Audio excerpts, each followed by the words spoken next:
राम सिया राम सिया राम सिया राम, राम सिया राम सिया राम सिया राम, राम सिया राम सिया राम सिया राम।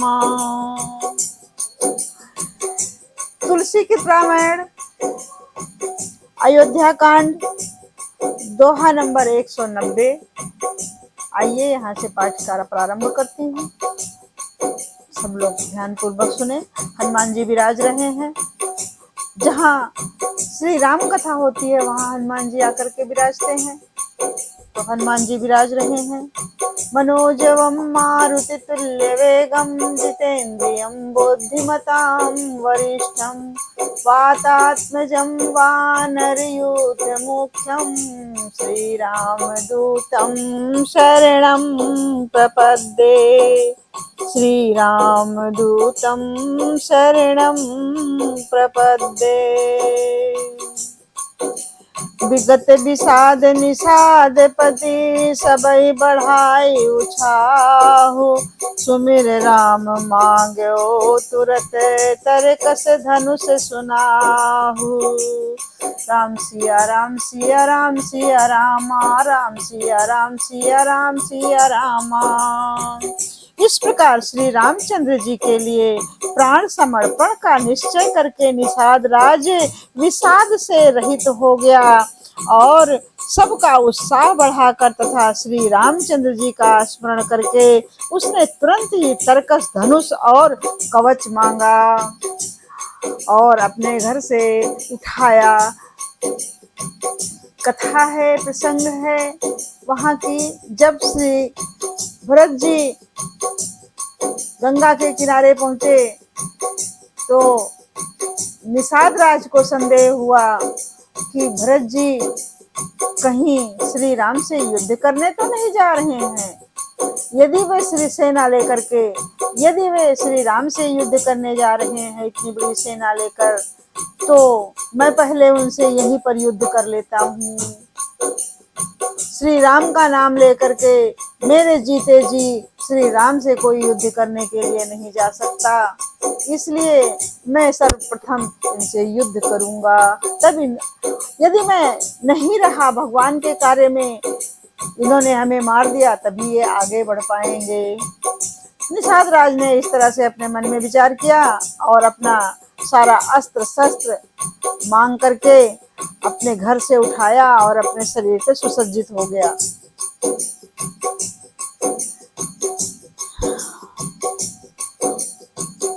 उसने कहा, हे भाइयों जल्दी करो और सब सामान सजाओ, मेरी आज्ञा सुनकर कोई मन में कायरता ना लाए। सब हर्ष के साथ बोल उठे, हे नाथ बहुत अच्छा, और आपस में एक दूसरे का जोश बढ़ाने लगे। निषाद राज की सेना आपस में एक दूसरे का जोश बढ़ाने लगी। चले निषाद जोहारी जोहारी, सूर सका कलरन रुचय रारी, सुमिर राम पद पंकज पनहि, भांति बांध चढ़ावहि धनहि।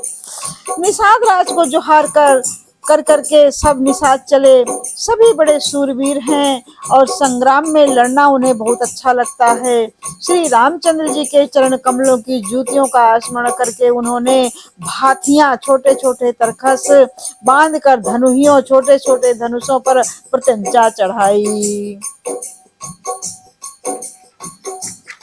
और लक्ष्मण जी से युद्ध, श्री भरत जी से युद्ध करने के लिए वे लोग अपने आप को तैयार करने लग गए। कवच पहनकर सिर पर लोहे का टोप रखते हैं और फर से भाले तथा बर्छों को सीधा कर रहे हैं, अर्थात सुधार रहे हैं, उस पर धार लगा रहे हैं। कोई तलवार के वार रोकने में अत्यंत ही कुशल हैं। वे ऐसे उमंग में भरे हैं मानो धरती आकाश में कूद कर उछल रहे हों, जैसे धरती छोड़कर आकाश में उछल कूद कर रहे हैं, जैसे आकाश में उड़ रहे हैं। उनके शरीर में, उनके मन में इतना आवेग भरा हुआ है, उतना उमंग भरा हुआ है। अपना अपना साज समाज, लड़ाई का सामान और दल बनाकर उन्होंने जाकर निषाद राज गुरु को जोहार किया, अर्थात प्रणाम किया। निषाद राज ने सुंदर योद्धाओं को देखकर सबको सुयोग्य जाना और नाम ले लेकर सबका सम्मान किया। उसने कहा, हे भाइयों, धोखा न लाना अर्थात मरने से ना घबराना, आज मेरा बड़ा भारी काम है। यह सुनकर योद्धा बड़े जोश के साथ बोल उठे, हे वीर, अधीर मत हो, हम सब आपके साथ हैं। राम प्रताप नाथ बल तोरे, करहि कटुक बिनु भट बिनु घोरे, जीवत पाव न पाछे धरहि, रुंड मुंड मय मेदनि करहि। हे नाथ, निषाद राज को निषाद राज की सेना कहती है, हे नाथ, श्री रामचंद्र जी के प्रताप से और आपके बल से हम लोग भरत जी की सेना को बिना वीर और बिना घोड़े के कर देंगे। एक एक वीर और एक एक घोड़े को मार डालेंगे। जीते जी पीछे पांव नहीं रखेंगे। पृथ्वी को रुंड मुंडमयी कर देंगे। सिरों को धड़ों से अलग करके ऐसा कर देंगे कि धड़ों से अलग धरती पर छा जाएंगे। इतना निषाद राज ने वीरों का बढ़िया दल देखकर कहा, जुझाओ लड़ाई का ढोल बजाओ, जुझाओ अर्थात लड़ाई का ढोल बजाओ।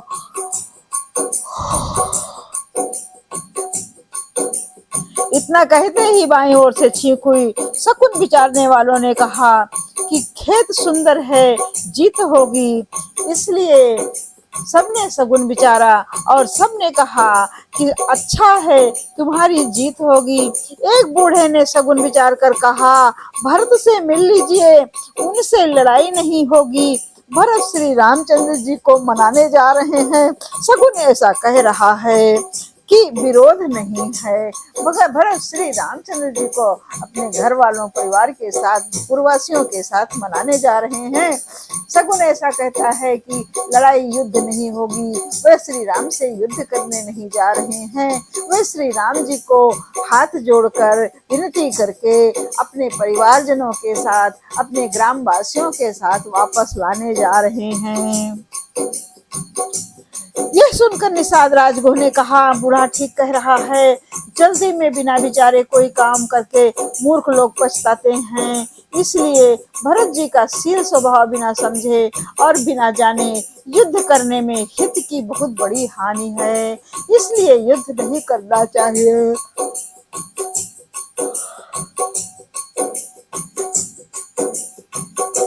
अतः हे वीरो, तुम लोग इकट्ठे होकर सब घाटों को रोक लो। मैं जाकर भरत जी से मिलकर उनका भेद लेता हूँ। उनका भाव किस मित्र का है, उनका भाव मित्र का है या शत्रु का है, उदासीनता का है, यह जानकर सब आकर वैसा ही उसी के अनुसार प्रबंध करूंगा। तब मैं तुम लोगों को बताऊंगा, तब तुम लोग आगे बढ़ करके करना। उनके सुंदर स्वभाव से मैं उनके स्नेह को पहचान लूंगा। बैर और प्रेम छिपाने से नहीं छिपते हैं। ऐसा कहकर वो भेंट का सामान सजाने लगा। उसने कंद मूल फल पक्षी और हिरण मंगवाए। कहार लोग पुरानी और मोटी पहिना नामक मछलियों के भार भर भर कर ले आए। भेंट का सामान सजाकर मिलने के लिए चले तो मंगलदायक शुभ शकुन मिलने लगे। निषाद राज ने मुनिराज वशिष्ठ को देखकर अलग अपना नाम बतलाकर दूर से ही दंडवत प्रणाम किया। मुनीश्वर वशिष्ठ जी ने उनको राम का प्यारा जानकर आशीर्वाद दिया और भरत जी को समझाकर कहा कि ये श्री रामचंद्र जी का मित्र है। राम सखा सुन संदनु त्यागा, चले उतर उमंगते अनुरागा। राम सखा सुन संदनु त्यागा, चले उतर उमंगते अनुरागा। गाँव जात गोहनाव सुनाई, कीन जोहारु माथो महिलाई। ये श्री रामचंद्र जी का मित्र है। इतना सुनते ही भरत जी ने रथ को त्याग दिया। वे रथ से उतरकर प्रेम में उमंगते हुए निषाद राज गुह ने अपना गांव जाति और नाम सुनाकर पृथ्वी पर माथा टेक कर जोहार की, अर्थात उन्हें दंडवत प्रणाम किया भरत जी को।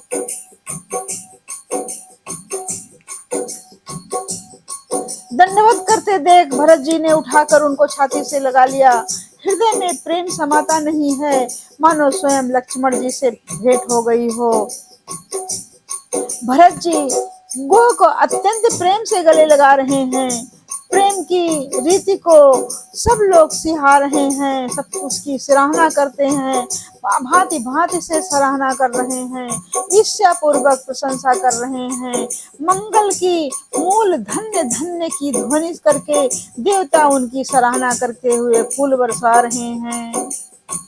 वे कहते हैं जो लोक और वेद दोनों में सब प्रकार से नीचा माना जाता है, जिसकी छाया के छू जाने से भी स्नान करना होता है, उसी निषाद राज से अखबार भरकर हृदय से चिपटा कर श्री रामचंद्र जी के छोटे भाई भरत जी आनंद और प्रेम बस शरीर में पुलकावली से परिपूर्ण होकर मिल रहे हैं।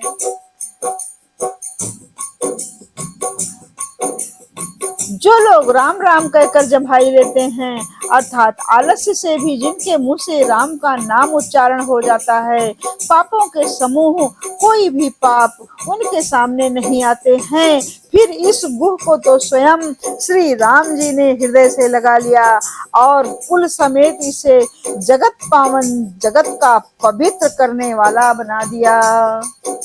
श्री राम जी ने जब ऐसा किया है तो भरत जी ऐसा क्यों ना करें।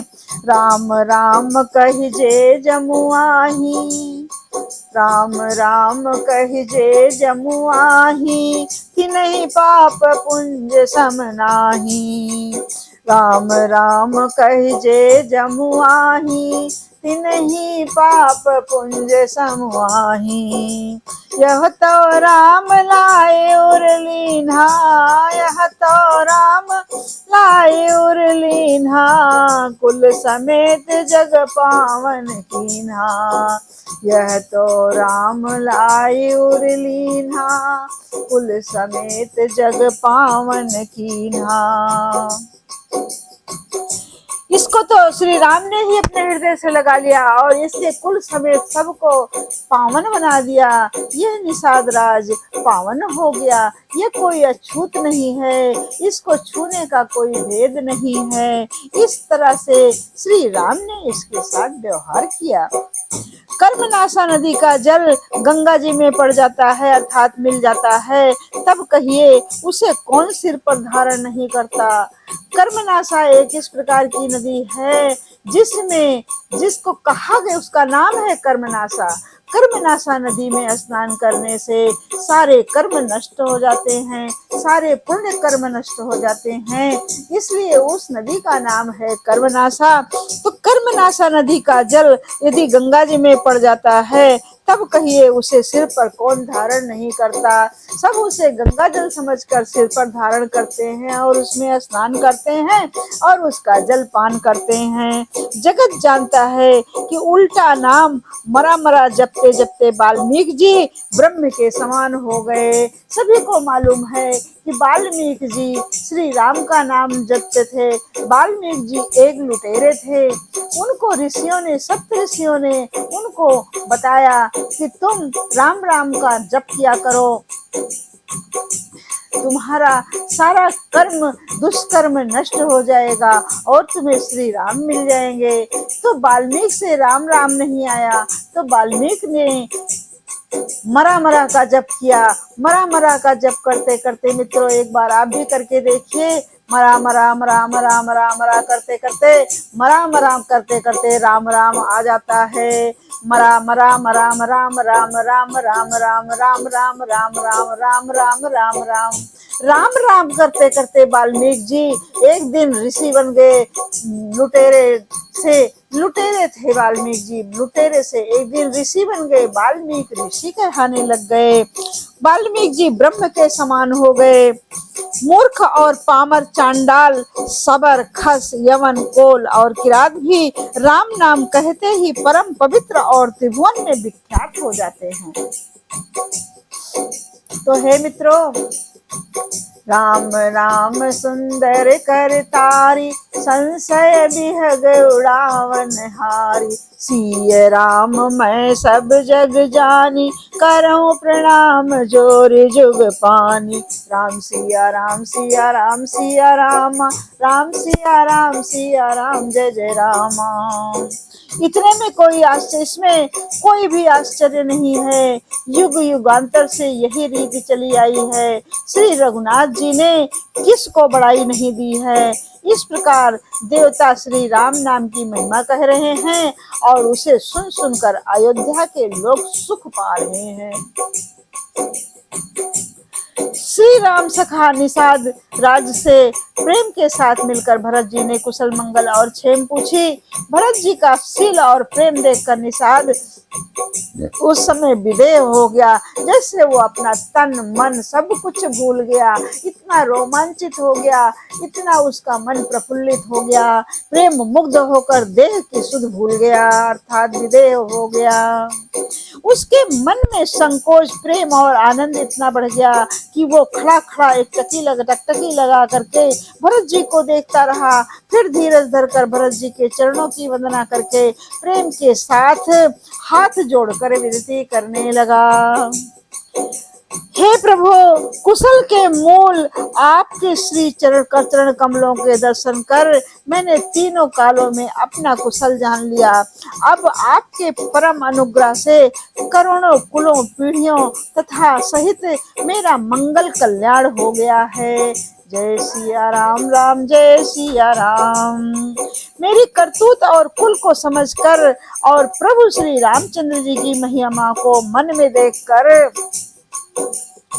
विचार कर, अर्थात कहाँ तो मैं नीच जाति और नीच कर्म करने वाला जीव और कहाँ अनंत कोटि ब्रह्मांडों के स्वामी भगवान श्री रामचंद्र जी, पर उन्होंने मुझ जैसे नीच को भी अपनी हेतु की कृपा बस अपना लिया है। यह समझकर जो रघुवीर श्री रामचंद्र जी को भजन चरणों का भजन नहीं करता, वो जगत में विधाता के द्वारा ही ठगा जाता है, विधाता के द्वारा ही ठगा जाता है। जय कपटी कायर मैं कुबुद्धि और कुजाती हूँ, मैं कपटी कायर कुबुद्धि और कुजाती हूँ और लोक वेद दोनों से सब प्रकार बाहर हूँ, पर जब से श्री राम ने मुझे अपनाया है तभी से मैं विश्व का भूषण हो गया हूँ, तभी से मैं विश्व का भूषण हो गया हूँ। जय सिया राम, जय जय सिया राम। तभी से मैं विश्व का भूषण हो गया हूँ। निषाद राज की प्रीत को देखकर सुंदर विनय सुनकर फिर भरत जी ने के छोटे भाई शत्रुघ्न जी उनसे मिले। फिर निषाद राज ने अपना नाम लेकर सुंदर नम्र और सुमधुर वाणी से सब रानियों को आदर पूर्वक जोहार किया, अर्थात प्रणाम किया। जय सिया राम, जय जय सिया राम, जय राम जय राम जय जय राम। रानियां उसे लक्ष्मण जी के समान समझकर आशीर्वाद देती हैं कि तुम 100 लाख वर्षों तक सुख पूर्वक जियो। नगर के स्त्री पुरुष निषाद राज को देखकर ऐसे सुखी हुए मानो लक्ष्मण जी को देख रहे हों। सब कहते हैं कि जीवन का लाभ तो इसी में पाया है जिसे कल्याण स्वरूप श्री रामचंद्र जी ने भुजाओं में भरकर बांधकर गले से लगाया है। निषाद ने अपने भाग्य की बड़ाई सुनकर मन में परम आनंदित होकर सबको अपने साथ लिवा ले चला। जय सिया राम, जय जय सिया राम, जय सिया राम, जय जय सिया राम। राम सिया सिया राम, जय जय राम, राम सिया राम सिया जय जय राम। राम सिया सिया जय जय राम, राम सिया सिया जय जय राम। राम सिया सिया जय जय राम, राम सिया